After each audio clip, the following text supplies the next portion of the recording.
Hello viewers, welcome to the video.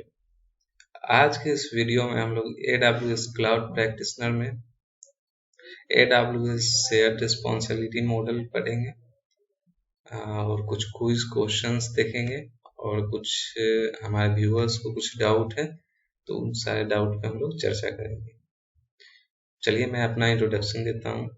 मेरा नाम सुल्तान है, मैं क्लाउड इंजीनियर हूँ, AWS सर्टिफाइड हूँ। अभी मैं भी लर्नर हूँ और मैं अभी एक जॉब भी करता हूँ। तो ये था मेरा इंट्रोडक्शन। चलिए हम लोग आज का कंटेंट पे चलते हैं। तो आज के कंटेंट में जैसा कि मैंने बताया, आज हम लोग AWS शेयर्ड रिस्पॉन्सिबिलिटी मॉडल जानेंगे क्या होता है, उसमें किसका क्या रिस्पॉन्सिबिलिटीज होता है, क्विज क्वेश्चन जो जनरली जब आप सर्टिफिकेशन करने जाइएगा तब आपसे पूछ लिया जाएगा या फिर होता है कभी कभी इंटरव्यू में भी पूछ लिया जाता है, तो उसको हम लोग देखेंगे। और गाइड में हम लोग देखेंगे वही आप लोग का जो बेसिक डाउट्स है। तो सबसे पहले हम लोग बात करते हैं शेयर्ड रिस्पॉन्सिबिलिटी मॉडल होता क्या है ये। तो शेयर्ड रिस्पॉन्सिबिलिटी मॉडल का मतलब ये है कि एक ऐसा मॉडल जिसमें सब कुछ डिसाइडेड होता है कि क्लाउड सर्विस प्रोवाइडर का क्या रिस्पॉन्सिबिलिटी है, कस्टमर का क्या रिस्पॉन्सिबिलिटी है। एज अ क्लाउड इंजीनियर और यू से आर्किटेक्ट, आपको ये चीज पता होना चाहिए कौन सा हम लोग का रिस्पॉन्सिबिलिटी है और कौन सा क्लाउड सर्विस प्रोवाइडर का। क्लाउड सर्विस प्रोवाइडर मतलब AWS का अभी पढ़ रहे हैं, या फिर एज्योर का, या फिर गूगल क्लाउड प्लेटफॉर्म, तो कोई भी हो सकता है। तो अभी फिलहाल हम लोग AWS का बात कर रहे हैं। तो क्या मतलब AWS का रिस्पॉन्सिबिलिटी है और क्या हमारा रिस्पॉन्सिबिलिटी है कि उसको हम लोग देखेंगे। तो चलिए हम लोग मॉडल समझते हैं। तो मॉडल बहुत इजी है। थिंग इज दैट कि आपको इस पर ध्यान देना होगा। तो ये आपके सामने एक फिगर शो हो रहा होगा, तो इसी में हम लोग समझेंगे क्या है।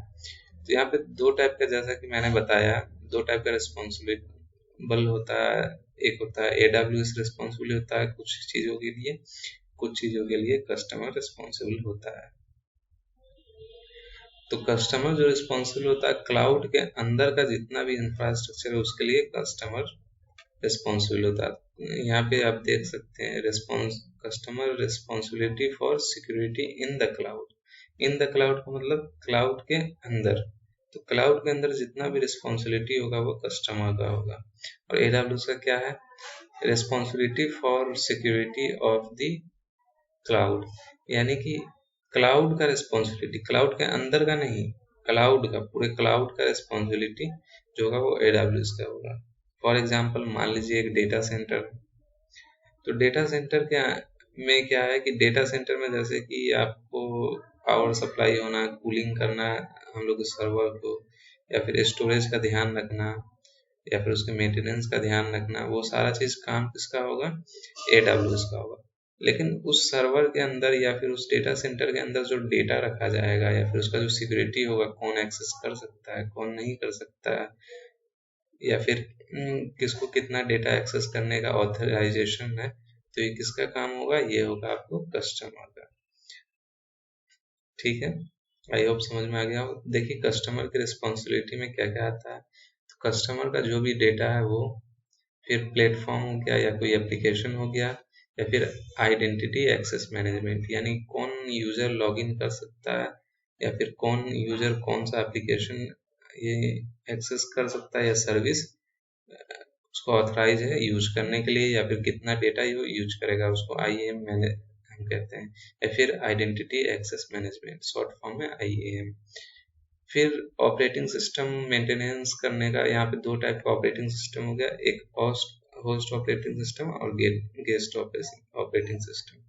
तो होस्ट ऑपरेटिंग सिस्टम यानी होगा, वो डिपेंड करता है AWS पे कि किस टाइप का होस्ट है। और एक होता है गेस्ट ऑपरेटिंग सिस्टम जो कि कस्टमर का काम होता है मेंटेनेंस करने का।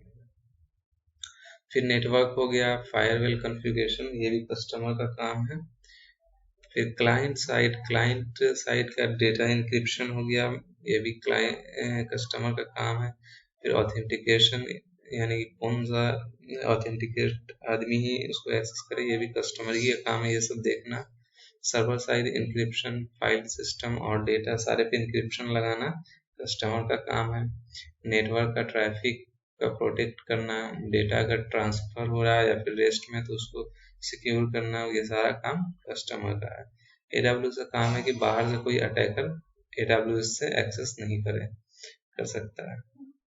तो AWS का शेयर रिस्पॉन्सिबिलिटी मॉडल क्या है, तो सबसे पहला तो है सॉफ्टवेयर, यानी कि AWS जितना भी सर्विस हम लोग को देता है उन सबको देखना AWS का काम है। स्टोरेज या फिर डेटाबेस, नेटवर्किंग या कंप्यूट इंजन कर सकते हैं, वर्चुअल मशीन, ये सारा काम AWS का देखना है।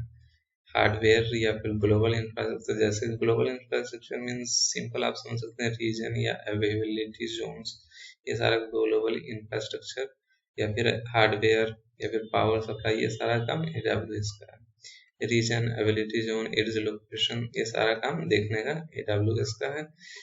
तो आई होप आपको समझ में आया होगा कि AWS का शेयर रिस्पॉन्सिबिलिटी मॉडल क्या है और कस्टमर का शेयर रिस्पॉन्सिबिलिटी मॉडल क्या है। आई होप आपको समझ में आ गया होगा रिस्पॉन्सिबिलिटी मॉडल AWS का। तो इस पे हम लोग 3-4 क्विज क्वेश्चन देख लेते हैं, किस टाइप का क्वेश्चन पूछा जाता है एग्जाम में, या फिर आप सर्टिफिकेशन लेवल करने जाएंगे या फिर इंटरव्यू में, तो वो क्वेश्चन हम लोग देख लेते हैं। सबसे पहला क्वेश्चन आप समझने की कोशिश कीजिएगा। एक मल्टीनेशनल कंपनी है जो कि just move its infrastructure from on premise to cloud, means कि जो भी ट्रेडिशनल डेटा सेंटर था उससे वो अपना इंफ्रास्ट्रक्चर क्लाउड पे ले गया। As a part of share responsibility model AWS responsible for which of the following, यानी कि अगर हम लोग AWS शेयर रिस्पॉन्सिबिलिटी मॉडल देखें तो उसमें इन सारे 4 ऑप्शन में से कौन सा AWS रिस्पॉन्सिबल है। पैचिंग गेस्ट ऑपरेटिंग सिस्टम, तो गेस्ट ऑपरेटिंग सिस्टम जो पैच करने का काम है, जैसा मैंने बताया कि कस्टमर का काम होता है, तो ये AWS का रिस्पॉन्सिबिलिटी नहीं है। दूसरा ऑप्शन जो है सर्विस एंड कम्युनिकेशन प्रोटेक्शन या जोन सिक्योरिटी, तो इसके मैंने जैसा बताया कस्टमर का काम होता है क्लाउड के अंदर का जितना भी सिक्योरिटी का काम होता है वो उसके लिए रिस्पॉन्सिबल कस्टमर होता है। तो यहाँ कम्युनिकेशन का बात हो रहा है, तो AWS का काम ये नहीं है कम्युनिकेशन को सिक्योर करना, वो काम होता है कस्टमर का। तो ये भी ऑप्शन गलत है। अब तीसरा ऑप्शन देखते हैं physical and environment control. Physical means क्या हो गया, आपका हार्डवेयर हो गया या फिर आपका नेटवर्क हो गया या फिर पावर सप्लाई हो गया या कूलिंग, ये सारा चीज। और इसके अलावा इन्वायरमेंटल कंट्रोल, यानी कि कौन उसको कंट्रोल करता है वो डेटा सेंटर को, तो ये सारा चीज रिस्पॉन्सिबल किसका हो जाएगा, फिजिकली। तो कस्टमर इसको फिजिकली तो कंट्रोल नहीं कर सकता है ना, तो ये AWS का C ऑप्शन करेक्ट है। लास्ट ऑप्शन जो है वो कॉन्फ़िगर कस्टमर एप्लीकेशन है, तो ये कस्टमर एप्लीकेशन को AWS से कुछ नहीं लेना देना होता है। AWS का जैसे मैंने बताया कि AWS जो होता है रिस्पॉन्सिबल होता है हार्डवेयर से, ग्लोबल इंफ्रास्ट्रक्चर, सॉफ्टवेयर जो सर्विस को प्रोवाइड करता है, और ये फिजिकल चीज सबसे, और कस्टमर से उसको के डेटा से कोई लेना देना नहीं होता, तो ये AWS का रिस्पॉन्सिबल नहीं होता। तो इन सब में करेक्ट ऑप्शन जो है वो हम लोग का क्या है, C है। Physical and environmental controls is the correct option. तो इसी तरीके से हम लोग दूसरा क्विज का क्वेश्चन देखते हैं। क्या question, according to AWS share responsibility model which of the following responsibility of AWS, तो AWS का रिस्पॉन्सिबिलिटी क्या है, ये 5 ऑप्शन दिया हुआ है, इसमें से 2 हम लोग को चूज करना है। सबसे पहला ऑप्शन है maintenance S3 data in different ability zone. तो अभी जैसा हम लोग ने शेयर रिस्पॉन्सिबिलिटी मॉडल पढ़ा जिसमें यह था क्या कि एबिलिटी जोन को कौन मेंटेन करता है, हम लोग का AWS करता है, टू कीप इट ड्यूरेबल। तो A ऑप्शन करेक्ट है, ये AWS का रिस्पॉन्सिबिलिटी मॉडल में से एक है, तो ये AWS रिस्पॉन्सिबल होता है S3 को मेंटेन करने के लिए डिफरेंट एबिलिटी जोन में। दूसरा, create IAM role to access EC2 instance.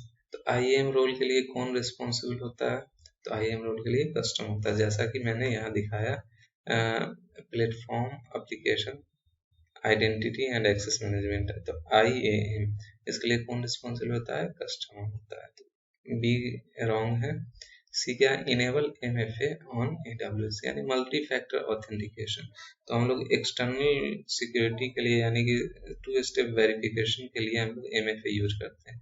तो इसके लिए AWS रिस्पॉन्सिबल नहीं है।